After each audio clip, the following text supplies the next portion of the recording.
சீனிவாசன், கடையநல்லூர். முஸ்லீம் சமுதாயத்தில் ஜாதிகள் கிடையாதுன்னு இல்லைன்னு சொல்லுவீங்க. ஆனால் உங்கள் சமுதாயத்தில், முஸ்லீம் சமுதாயத்தில் ஒரு பிரிவினருக்கு நீங்கள் சம்பந்தம் பண்ண மாட்டேங்க, பொண்ணு கொடுக்க மாட்டேங்க, பொண்ணு எடுக்க மாட்டேங்க. அப்போனா உங்கள் இதுலேயும் சாதி அமைப்பு இருக்க தானே செய்யுது. அதாவது இஸ்லாம் மார்க்கத்தில் சாதி அமைப்பு கிடையாது என்று சொல்றீங்க. ஆனால் உங்கள் சமுதாயத்திலேயே சில பிரிவுகளை வைத்துக்கொண்டு ஒரு பிரிவினர் இன்னொரு பிரிவினருக்கு பொண்ணு கொடுக்க மாட்டேங்கிறாங்களே, இது எப்படி நீங்க சாதி அமைப்பு இல்லைன்னு சொல்றீங்க என்று நல்ல அழகான கேள்வி அவர் கேட்கிறார். முதல்ல இஸ்லாம் மதத்தில் என்ன சொல்லப்பட்டிருக்குங்கிறத முதல் எடுத்துக்கிடுவோம். முஸ்லீம் சமுதாயத்தில் என்ன இருக்குங்கிறத ரெண்டாவது எடுத்துக்கொள்வோம். மூணாவது இந்த கடையநல்லூர்ல மாத்திரம் இருக்கக்கூடிய ஒரு நோய் இருக்குதுல, அதை மூணாவதா எடுத்துக்கொள்வோம். இஸ்லாம் மார்க்கத்தை பொறுத்த வரைக்கும் பிறப்பின் அடிப்படையில் எந்த ஒரு மனுஷனும் இன்னொரு மனுஷனை விட ஒசந்தவன் கிடையாது, தீண்டாம கிடையாது, சாதி கிடையாது என்பதை தெள்ள தெளிவாக எங்க மார்க்கம் சொல்லுகிறது.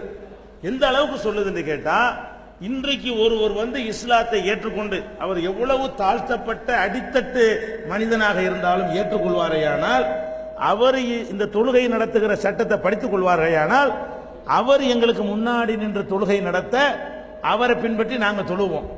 இன்றைக்கு தமிழகத்தில் உள்ள பள்ளிவாசல்களில், கணிசமான பள்ளிவாசல்களில் புதிதாக இஸ்லாத்தை ஏற்றுக்கொண்ட தாழ்த்தப்பட்ட சமுதாயத்தை சேர்ந்தவர்கள் மத குருக்களாகவும் பாரம்பரிய முஸ்லிம்கள் அவர்களை பின்பற்றி தொழக்கூடிய மக்களாகவும் இருப்பதை நீங்கள் நிறைய பரவலாக என்ன செய்யலாம், பார்க்கலாம். அந்த சாதிங்கிறது அப்படி எங்களை விட்டு நெஞ்சரு ஒளிஞ்சு போயிடும்.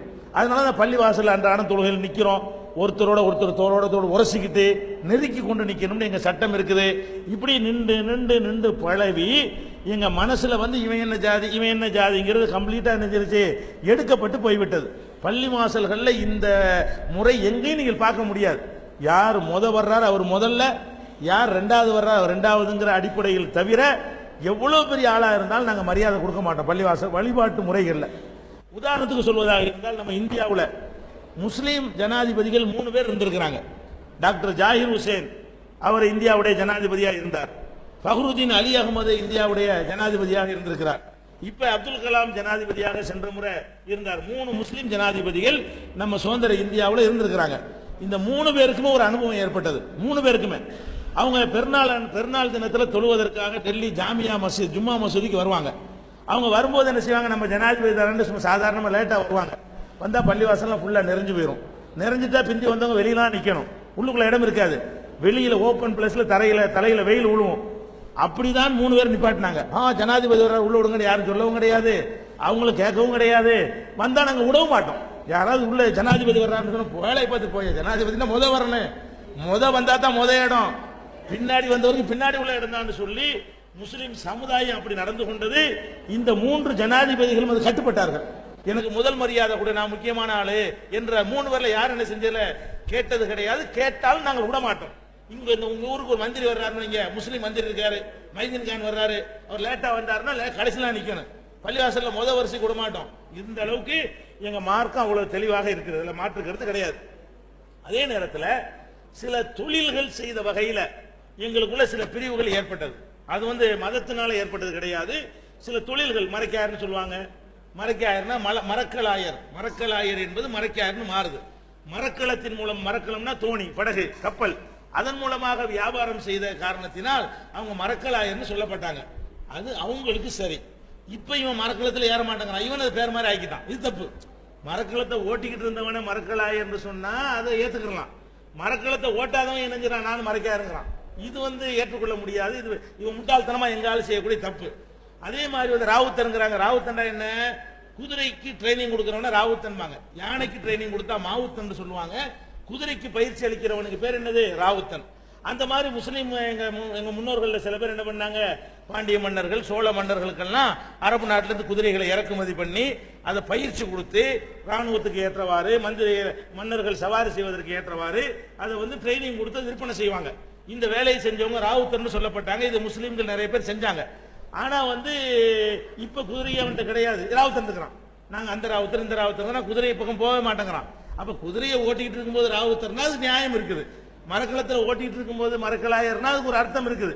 இப்படி சில விஷயங்களை ஜாதி மாதிரி நினைச்சிட்டான், அவன் ஆக்கிட்டான். ஆனா தீண்டாம கிடையாது.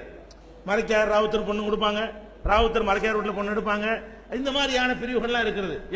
என்னுடைய தாய் என்னுடைய தகப்பனார் இந்த மாதிரி ரெண்டு பிரிவை சேர்ந்தவங்க தான். அவங்க கல்யாணம் பண்ணியிருக்கிறாங்க.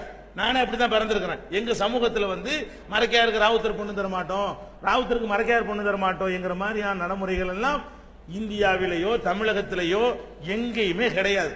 எங்க இருக்குன்னு கேட்டா இந்த நோய் இந்த கடையநல்லூர்ல இருக்குன்னு நான் கேள்விப்படுறேன். கடையநல்லூர்ல என்னது, கீழே கட்சின்னு ஒண்ணு, மேல கட்சின்னு ஒண்ணு, கோட்டாத்து கட்சின்னு ஒண்ணு, தங்கள் கட்சியா நாலாவது தங்கள் கட்சின்னு ஒண்ணு, இப்படி 4 கட்சி ஆகும். 4 கட்சின்னு வச்சுக்கிட்டு இவனுக்கு அவன் பொண்ணு கொடுக்க மாட்டேன், அவனுக்கு இவன் பொண்ணு கொடுக்க மாட்டேங்கிறதெல்லாம் இது இஸ்லாம் சொல்லாத பொண்ணு கொடுக்கலாம் இல்லையா. அவர் கேட்டது காரணம் இந்த ஊர்ல இருக்குது. அவர் இந்த ஊர் தான் அவர் பாப்பாரு. எந்த ஊர்ல இருக்கிறாரு அவருக்கு எந்த ஊர் தான் அவருக்கு தெரியும். நீங்க மதுரையில் இது மாதிரி இருக்கான்னு போய் கேளுங்க, எங்க ஊர்ல வந்து கேளுங்க, மெட்ராஸ்ல வந்து கேளுங்க, தமிழ்நாட்டில் எங்க வேணாலும் போய் கேளுங்க, உலகத்தில் எங்க வேணாலும் போய் கேளுங்க. எங்கேயுமே இப்படி கிடையாது. இந்த கீழே கட்சிங்கிற சொல்ல தமிழ்நாட்டில் எங்கேயும் கிடையாது. மேல கட்சிங்கிற சொல்ல தமிழ்நாட்டில் எங்கேயும் கிடையாது. கோட்டாத்து கட்சிங்கிற சொல்ல தமிழ்நாட்டில் எங்கேயும் கிடையாது. தங்கள் கட்சிங்கிற சொல்லே கிடையாது. இந்த ஊருக்கு மட்டும் உள்ளதா இருந்தால் அது நோயின்னு அர்த்தம். எல்லாருக்கும் ஒரே மாதிரி இருந்தா நோய் கிடையாதுங்க. எல்லாருக்கும் 2 கண்ணு இருக்கு, நோய் கிடையாது. ஒருத்தருக்கு 3 கண்ணு இருந்தா நோய் தானே. ஒருத்தருக்கு மட்டும் இருந்தா, ஒரு 10 பேருக்கு மட்டும் இருந்தா நோய் அதுக்கு. அப்ப கடையநல்லூர்ல மட்டும் இருக்குமே, ஆனால் அதுக்கு பேர் இஸ்லாம் கிடையாது. அது ஒரு நோய். அந்த நோய்க்கு ஆபரேஷன் பண்ணணும். இப்படி நான் கேட்கிறேன், இப்படி கேள்வி கேட்கறாங்கல்ல, வெட்கப்பட்டாவது நீங்க திருந்தணுமா இல்லையா? நம்ம இஸ்லாத்துல இல்லாத ஒண்ணை நம்ம கடைபிடிக்கிறோமே, இஸ்லாத்துல இல்லாத ஒண்ணை இஸ்லாம் நினைச்சு நம்ம செய்யறோமே, அதனால இந்த கேள்வி கேட்கிறாங்க. எவ்வளவு உயர்வா இஸ்லாத்தை பத்தி மதிச்சிருக்கிறாங்க. ஜாதி இல்லைங்கிறீங்க, நல்லா இருக்குது. தீண்டாமை இல்லைங்கிறீங்க, நல்லா இருக்குது. ஒரு தட்டில் போட்டு சாப்பிடுறீங்க, நல்லா இருக்குது. அழகா கை குலுக்குறீங்க, நல்லா இருக்குது. தொழுகையில ஒட்டி உரசிட்டு நிக்கிறீங்க, நல்லா இருக்குது. இப்படி பண்றீங்களே, அப்ப உங்க செயல் மார்க்கத்தின் மீது கொஸ்டின் எழுப்புறது காரணமா அமையுது என்று சொன்னால், இப்ப கடையநல்லூர் வாசிகள் இனிமே இந்த டாபிக் கிடையாது. கீழே கட்சி மேல கட்சி எல்லாம் நாங்க முஸ்லீம் தான், எங்களுக்குள்ள எல்லா விதமான பரிவர்த்தனை நாங்கள் செய்வோம், சாபி ஹனபி எந்த வேறுபாடு எங்களுக்கு கிடையாது என்று சொல்லி நீங்கள் உங்களை மாற்றிக் கொள்வதுதான் இந்த சகோதரருக்கு கொடுக்கிற சரியான பதிலா இருக்கும். நான் வாயினால் சொல்ற பதிலை விட உங்கள் நடவடிக்கையால் நீங்கள் பதில் சொல்லணும். என்ன பதில் சொல்லணும்?